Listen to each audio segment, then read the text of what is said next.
Secretary Yellen, thank you for being here. This is substantive work. It's important for our nation. I appreciate you willing to come so quickly after the budget was released, and I hope you felt that we do respect your expertise. I'm going to talk about something very personal, something that I think that this entire committee is supportive of, and that is those individuals that are in the adoption space, and the adoption tax credit. According to a GAO report from 2011 and a taxpayer advocate report from 2012, families claiming the adoption tax credit in those years faced an audit rate nearing 70%, a 69% of audit rate. The national average is 0.8. So, I mean, the discrepancy here is enormous, and it's concerning. So, this is a specific example of what we want to talk about, because a lot gets said here in the concept of audits. But these are staggering numbers.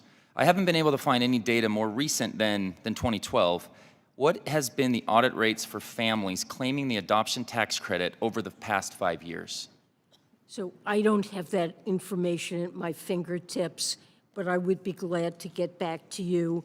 And I think the issue that you're raising is certainly a legitimate one that we'd try to work with you on and better understand. These are families that are watching what's going on. They're concerned that this is only going to ramp up as opposed to go away, and that's a staggering issue. The fact that you don't have it here is okay. Is it something that's been being collected over the past several years, to your knowledge? I honestly, I need to look into that. I just am not certain. I assume that that data is available, but I need to check into it, and we'll get back to you. Thank you, Secretary. I joined this committee with real legislation that should be hugely bipartisan to help address this and other issues with our folks that are out there adopting foster care and from infancy. And I mentioned that this is very important for us. One piece of your testimony, and I'm going to keep the time here. One piece of your testimony, it talked about the race to the bottom with respect to corporate tax rates. I can give specific examples from Procter & Gamble, from Nucor. These are rural-based companies in my district, and I've met and sat down with each of them. When they talk to me about when their taxes become globally competitive, so from the Tax Cut and Jobs Act, the two things that they highlight the most is, one, their ability to pay middle-class and frontline workers more salary, and they've got the data that shows that they raised those wages. And the second thing is what they've been able to do to give back to their communities. Ambulances for Box Elder County, a specific example that sticks out to me.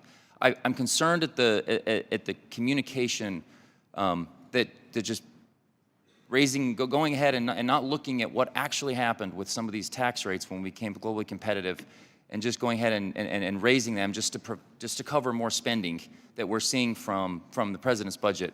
What am I to tell these companies right now, as there's a potential from 21 to 28% increase, which is an enormous, and it will be a very impactful increase? What am I to tell these individuals? Well, I think that the tax cut on the corporate level that was introduced by the Tax Cut and Job Act, I think it was appropriate to cut corporate tax rates. It wasn't, we had one of the highest rates globally, and it needed to come down, and it wasn't very effective in raising corporate tax revenue, but it came down too much.